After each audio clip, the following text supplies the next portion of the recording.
안녕하세요. 사연사색입니다. 구독과 좋아요는 저희에게 큰 힘이 됩니다. 이제 사연 시작합니다. 내 이름은 리명옥입니다. 벌써 쉰이 훨씬 넘었고 지금은 남조선 땅, 그러니까 대한민국 서울 외곽의 임대 아파트에서 조용히 살고 있습니다. 이야기를 꺼내려니 손이 떨립니다. 하지만 말입니다. 이제는 나 같은 사람 하나쯤 이런 이야기 풀어내도 될 때가 되지 않았을까요? 북쪽에서 살던 지난날이 자다가 벌떡 일어날 만큼 아프면서도 또 가끔은 그립습니다. 그 속에 내가 있었고 내가 지켜야 할 사람들이 있었으니까요. 나는 금강산에서 관광 안내를 했습니다. 2000년대 초반 남조선 관광객들이 매일같이 금강산으로 올라오던 시절이었죠. 우리는 회색 계열의 단정한 제복을 입고 근무했습니다. 가슴팍에는 배지가 있었고 어깨에 명찰이 달려 있었어요. 옷감은 얇고 뻣뻣했지만 항상 허리를 곧게 펴고 있어야 했습니다. 아침마다 다림질로 치마주름을 정갈히 펴야 했고 신발도 소리나지 않게 바닥을 스쳤습니다. 복장은 단정함 그 자체였고 표정과 말투까지 훈련된 사람이 되어야 했습니다. 관광객들과의 접촉은 철저히 통제됐고 우리는 늘 남녀 한조로 배치돼 움직였습니다. 나는 여성 안내원이었기에 늘 나보다 두세 살 많은 남자 동무와 짝이었죠. 그중 한 사람이 바로 박진철 동무였습니다. 진철은 조용한 사람이었습니다. 말이 적고 웃는 법도 조심스러웠습니다. 처음엔 저 사람, 나를 경계하나 싶었어요. 그도 나처럼 감시받는 입장이었으니까요. 우리는 서로를 이해하면서도 한 걸음 거리를 유지했습니다. 한 발짝 앞서도 안 되고 한 발짝 늦어도 안 되는 관계. 이상하게도 그 긴장 속에서 마음이 편안했던 순간들이 있었어요. 그 사람은 언제나 정확한 걸음을 유지했습니다. 손목 시계를 자주 보지 않으면서도 시간에 맞춰 움직였고 관광객들의 말 한마디에도 귀 기울이면서도 시선을 길게 두지 않았습니다. 그의 행동엔 일종의 품위 같은 게 있었습니다.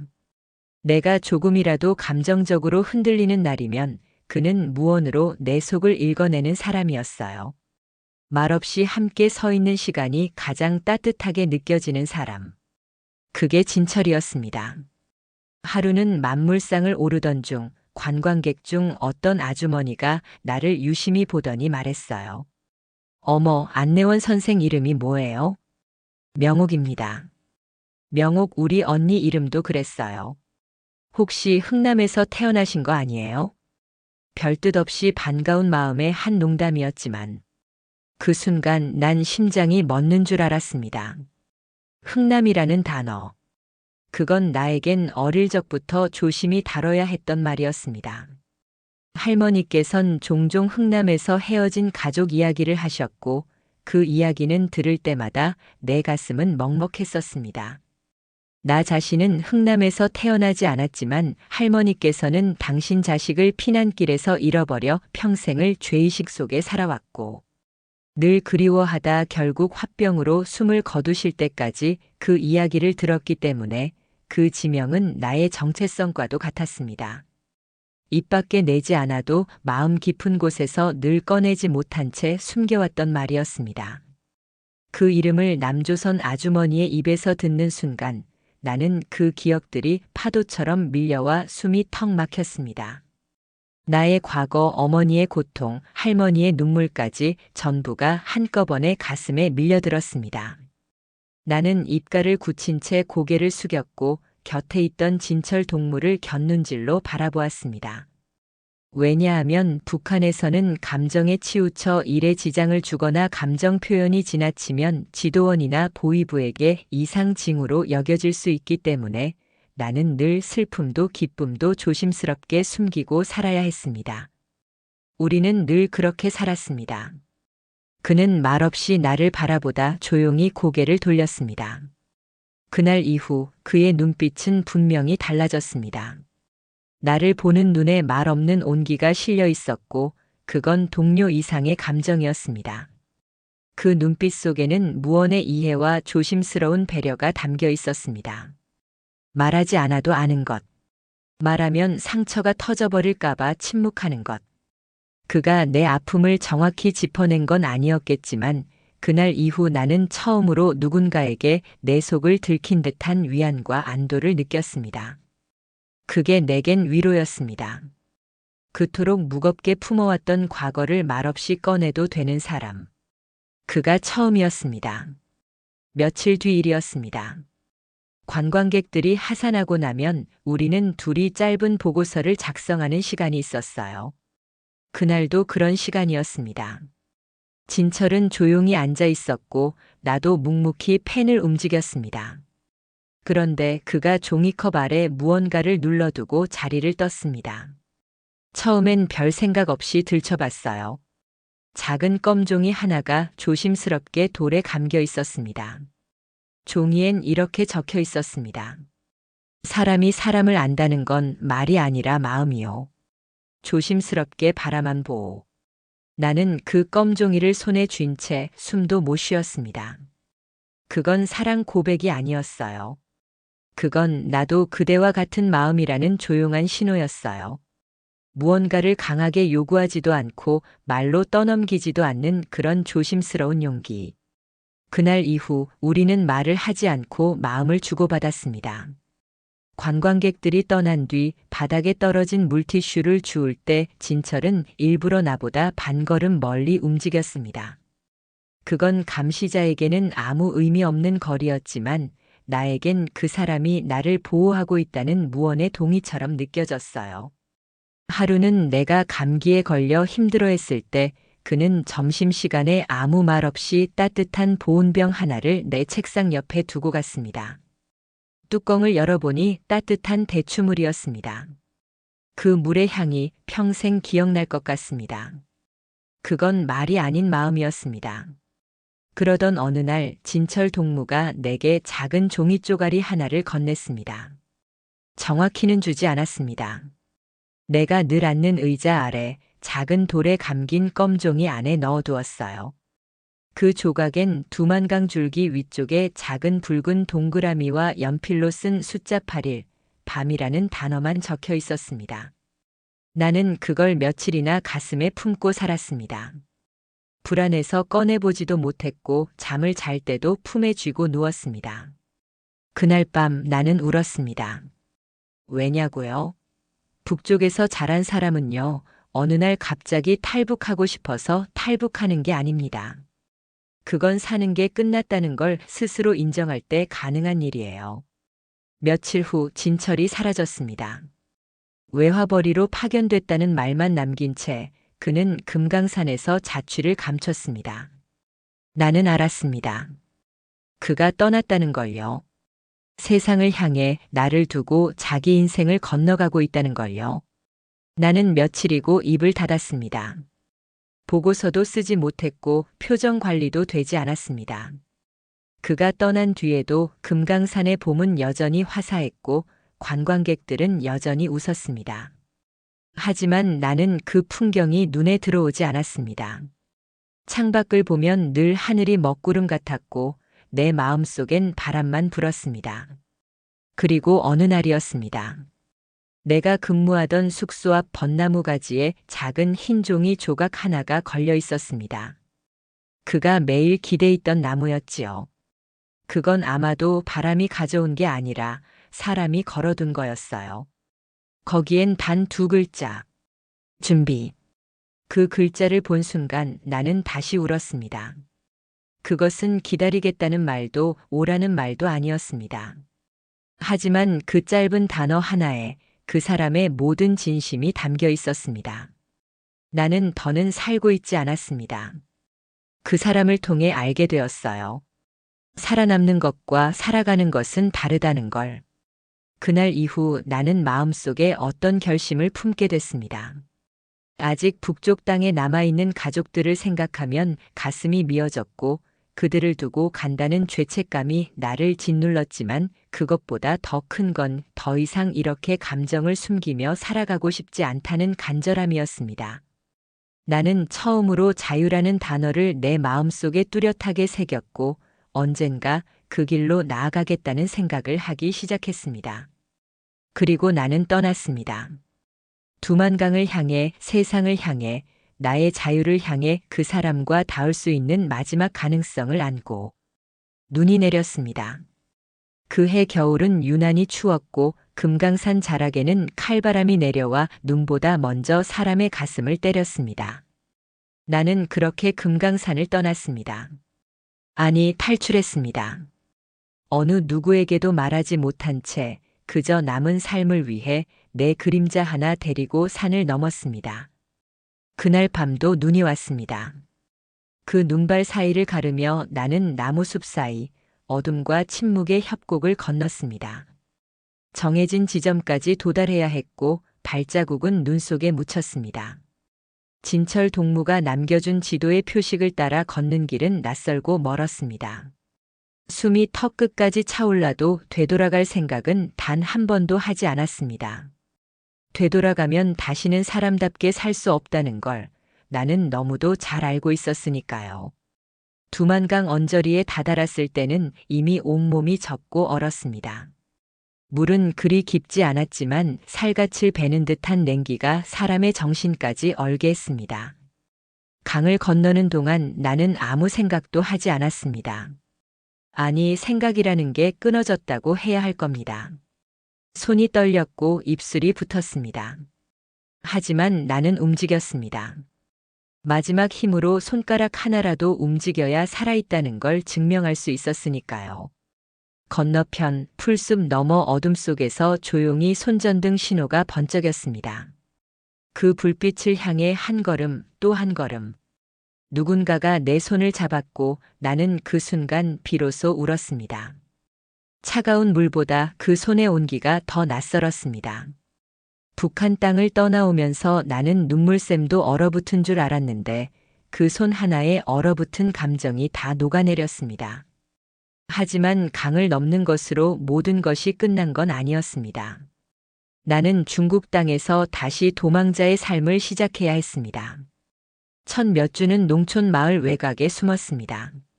조선족 아주머니가 잠시 머물 방을 빌려주었고 그곳에서 눈에 띄지 않도록 조심히 지냈습니다. 중국 공안이 탈북자를 색출하고 있다는 말을 들었을 때마다 심장이 내려앉았습니다. 밖에 나가는 것은 꿈도 꾸지 못했고 창문 밖을 내다보는 것조차 사치였습니다. 그렇게 몇 달이 흘렀습니다. 불안과 굶주림 속에서 나는 다시 결심했습니다. 더 먼 곳으로 가야겠다고. 브로커의 안내를 받아 나는 라오스를 거쳐 태국으로 향했습니다. 그 여정은 말 그대로 지옥이었습니다. 덜컹거리는 차 안에서 몇 밤을 지새우고 강가에서 몰래 배를 탔고 숲을 통과할 때는 뱀과 벌레보다 사람의 눈이 더 무서웠습니다. 태국 이민국에 자진 신고를 하고 구금시설에 들어갔을 때 나는 다시 한번 절망했지만 그래도 그곳은 마지막 관문이라는 희망이 있었습니다. 시간이 흐른 뒤 나는 태국 주재 한국 대사관을 통해 입국 절차를 밟게 되었고 드디어 비행기에 올랐습니다. 비행기 안에서는 마치 몸이 허공에 떠 있는 느낌이었고 눈물이 마르지 않았습니다. 창밖에 구름이 펼쳐져 있었고 나는 그 구름 너머 어딘가에 진철 동무가 있을지도 모른다는 생각을 했습니다. 혹시라도 같은 하늘 아래에서 그 사람도 나를 떠올리고 있을까 그 마음 하나로 버텼습니다. 한국 땅에 발을 디딘 순간 나는 조용히 입술을 깨물었습니다. 살았다는 말이 목구멍까지 차올랐지만 함부로 내뱉을 수 없었습니다. 살아있다는 건 앞으로 내가 살아가야 할 날들이 있다는 의미였으니까요. 이후 며칠은 기억이 흐립니다. 탈북자는 반드시 국경을 넘고 나면 일정 기간 보호소에 머무르게 되어 있습니다. 그곳에서 나는 최소한의 질문에 대답하고 매일같이 같은 종이를 써냈습니다. 이름, 출생지, 가족관계.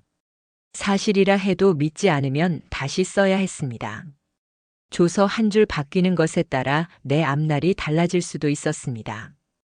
국정원이라는 기관에 처음 들여졌을 때 나는 그곳이 감옥인지 피난처인지 구분이 되지 않았습니다.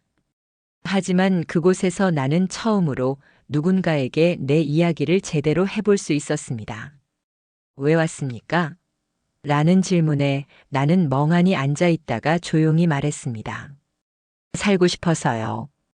그 말이 입 밖으로 나오는 순간 나는 숨을 깊이 들이쉬었습니다.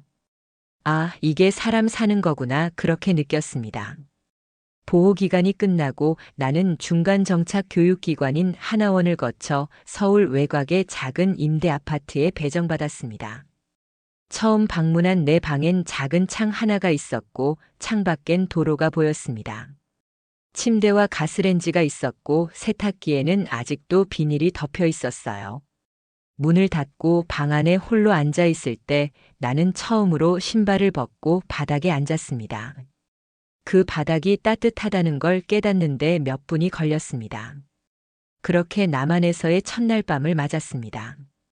전화기도 없고 아는 사람도 없고 말투도 다르고 냄새도 다르고 뉴스 속 사람들의 말이 너무 빨라서 알아듣지 못했지만 그럼에도 불구하고 나는 편했습니다. 아무도 내 뒤를 쫓지 않았고 내가 웃는다고 쳐다보는 사람도 없었습니다. 거울을 보며 웃어보았습니다.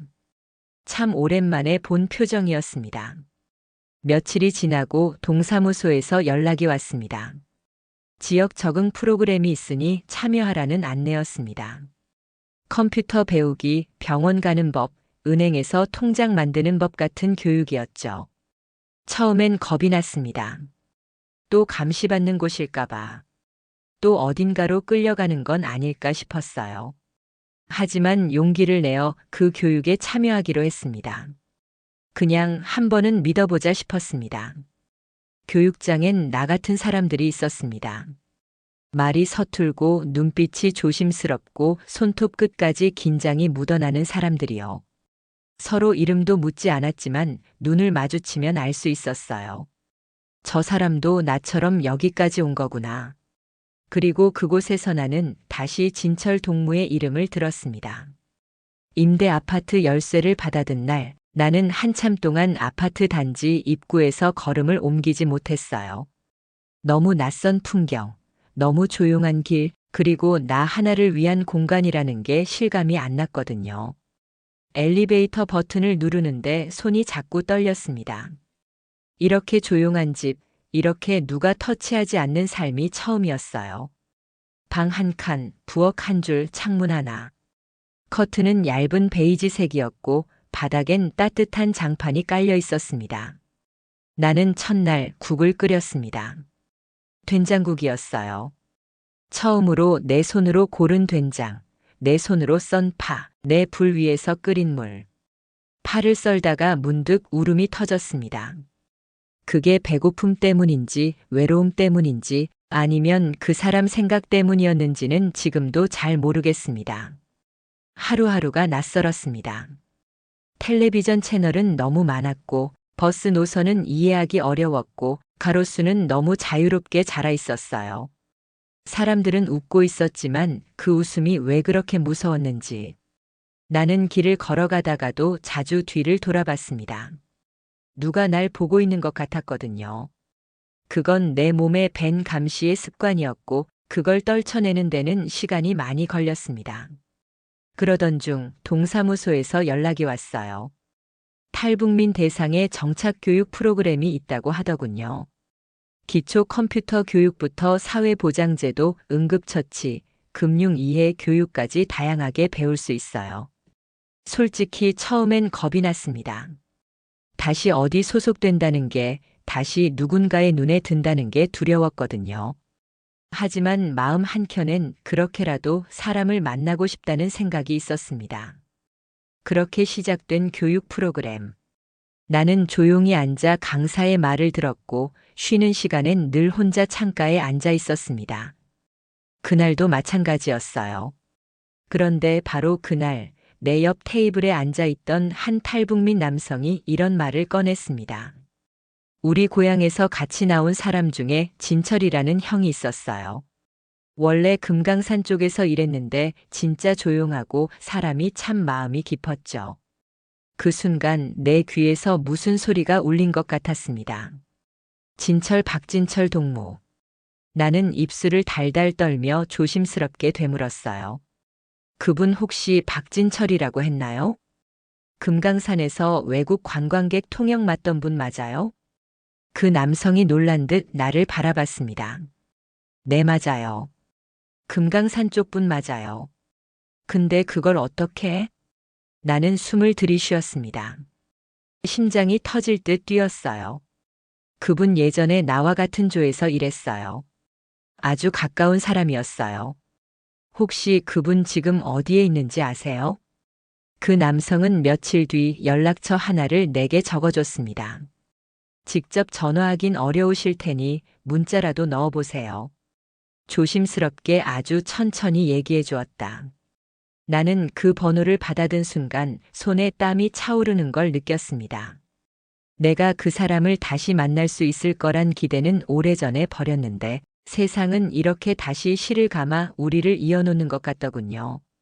며칠 동안 나는 전화를 걸지 못했습니다. 숫자를 입력해 놓고도 통화 버튼을 누르지 못하고 껐다가 켰다를 반복했어요. 그러다 어느 늦은 밤 창밖에서 봄비가 조용히 내리던 그날 나는 용기를 냈습니다. 여보시오, 혹시 박진철 동무 맞습니까? 그 짧은 한마디에 수화기 너머로 조용한 숨소리가 들렸습니다. 그리고 익숙한 그 목소리가 이어졌습니다. 명옥 동무요? 나는 그대로 전화를 놓쳤습니다. 바닥에 떨어진 전화기 너머로 명옥 동무, 정말 명옥 동무요? 하는 그 사람의 목소리가 울려 퍼졌어요. 우리는 말없이 한참을 울었습니다. 그 뒤로 매일 밤 짧은 전화 통화를 이어갔고 몇 주 뒤 진철은 서울로 올라왔습니다. 서울역 근처 작은 공원. 나는 흰 셔츠 위에 카디건을 걸치고 그는 오래된 감색 점퍼를 입고 앉아 있었습니다. 멀리서 그를 알아보는 데는 단 한순간이면 충분했어요. 그 사람의 등, 그 사람의 걸음, 그리고 그 조용한 눈빛까지. 아무것도 변한 게 없었습니다. 이젠 같이 살아볼래요, 명옥 동무. 그 한마디에 나는 눈물이 쏟아졌습니다. 너무 오랜 시간 홀로 싸워왔던 내게. 그 한마디는 살아있어줘서 고맙다는 말처럼 들렸습니다. 박진철 동무와 다시 연락을 주고받기 시작한 지 석 달째 되던 어느 날 그가 조심스럽게 내게 말했습니다. 명옥 동무, 나도 이젠 어디에든 자리 잡고 싶소. 혼자서 잘 버틴다고 생각했는데 같이 있는 시간이 훨씬 더 편안하더이다. 나는 한참을 말없이 창밖을 바라봤습니다. 그 말이 고맙고 또 무서웠어요. 누군가와 다시 함께 산다는 건 그저 마음만 있어서는 안 되는 일이니까요. 남조선은 서류가 먼저더군요. 며칠 뒤 우리는 동사무소에 가서 혼인신고서를 작성했습니다. 이름 석자를 꾹꾹 눌러 적는 내 손끝이 그날따라 참 많이 떨렸습니다. 도장을 찍는 그 순간 나는 내 인생에서 처음으로 정식으로 부부가 되는 일을 경험한 거예요. 이제 우리는 법적으로도 부부가 되었습니다. 진철은 서울 외곽의 택배 물류센터 야간 분류팀에 들어갔습니다. 몸이 힘들다 해도 누구 눈치 보지 않고 벌어먹을 수 있다는 게 좋다며 매일 저녁 작은 도시락을 싸서 나갔습니다. 나는 오전엔 집 근처 탈북 여성 모임에서 독거노인 반찬 봉사를 했고 가끔은 동네 복지관에서 글쓰기 수업도 받았습니다. 우리의 하루는 소박했습니다. 아침이면 내가 먼저 일어나 선식을 타고 진철은 커피포트에 물을 올렸습니다. 그 사람은 국이 있든 없든 밥 한 숟가락에 김치 한 점이면 충분하다고 말했습니다. 우리는 다투지 않았고 침묵이 불편하지 않은 사람이 곁에 있다는 게 얼마나 큰 복인지 하루하루 새삼 알게 되었어요. 하지만 쉬운 날만 있었던 건 아닙니다. 어느 날 편의점에서 맥주를 사자 신분증을 요구했습니다. 진철이 신분증을 내보이자 점원이 살짝 고개를 갸웃하며 말했어요. 유난히 유심히 보더니 역시 궁금한지 묻더군요. 탈북자세요? 어쩐지 말투가 조금 다르시더라. 그날 집에 돌아온 진철은 조용히 운동화를 벗고 씻지도 않은 채 거실에 앉아 담배를 입에 물었습니다. 불도 붙이지 않았습니다. 그저 한참 동안 그 담배를 입에 물고 있더군요. 명옥동무. 우리가 여길 선택한 게 아니었으면 지금쯤 금강산 어귀 작은 집에서 눈 오는 거 보며 살고 있었겠지요. 나는 그의 옆에 가만히 앉아 그가 꺼낸 담배를 조심스럽게 손에서 빼냈습니다. 진철 동무. 우린 그곳에서도 숨죽이며 살았어요. 지금은 그래도 말할 수는 있잖아요. 춥다, 덥다, 싫다, 좋다 그런 말조차 못하고 살았던 거 기억나요? 그 사람은 고개를 끄덕이며 말했습니다. 그렇소. 그땐 바람 소리조차 감시받는 느낌이었지요. 우리는 감시 없는 바람 아래서 서로의 마음을 조금씩 감싸며 살았습니다. 명절이면 동네 경로당에서 받은 작은 떡 선물을 나누고 겨울이 되면 오래된 보일러를 아껴가며 전기장판 하나로 따뜻함을 나눴습니다. 그게 사랑이었어요. 젊을 땐 몰랐습니다. 사랑은 큰 말이 아니더군요. 사랑은 추우니깐 이불 하나 더 꺼내요. 아침은 된장으로 끓여줄게요. 이런 말들이더라고요.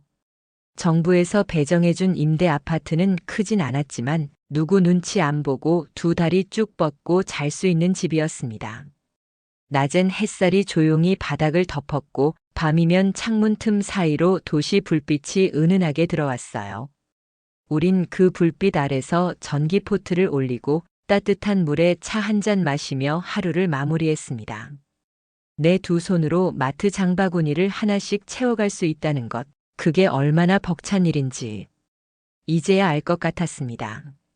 그리고 어느 날 진철이 야간 작업을 마치고 들어와 제게 말했습니다. 명옥동무. 이젠 내 평생에서 가장 평온한 시절이 지금인 것 같소. 그 말을 듣고 나는 한참을 생각했습니다. 그리고 말했어요. 나도 그래요. 살면서 이렇게 아무한테도 허락 안 받고 숨 쉴 수 있는 날이 오다니. 진짜 살아있는 것 같아요. 지금도 가끔은 창밖을 보며 생각에 잠깁니다. 북에 두고 온 가족들, 그 얼굴 하나하나가 흐릿해지지 않도록 애써 떠올려 봅니다. 그들을 두고 떠나온 내가 용서받을 수 있을까, 그런 생각에 가슴이 저릴 때도 많습니다. 하지만 말입니다. 이곳에서 매일같이 햇살을 맞으며 누구의 눈치도 보지 않고 숨 쉴 수 있는 지금 이 삶이 얼마나 소중한 것인지 저는 잘 알고 있습니다. 아직도 미안함은 마음 한켠에 남아있지만 그토록 꿈꾸던 자유를 이렇게 만끽하며 살 수 있다는 사실에 저는 오늘도 감사하며 하루를 시작합니다. 오늘 이야기 마음에 닿으셨나요? 여러분의 좋아요와 구독은 저에게 큰 힘이 되고 또 다른 따뜻한 이야기를 이어갈 수 있는 용기가 됩니다. 다음 이야기에서 다시 인사드릴게요. 함께 해주셔서 고맙습니다.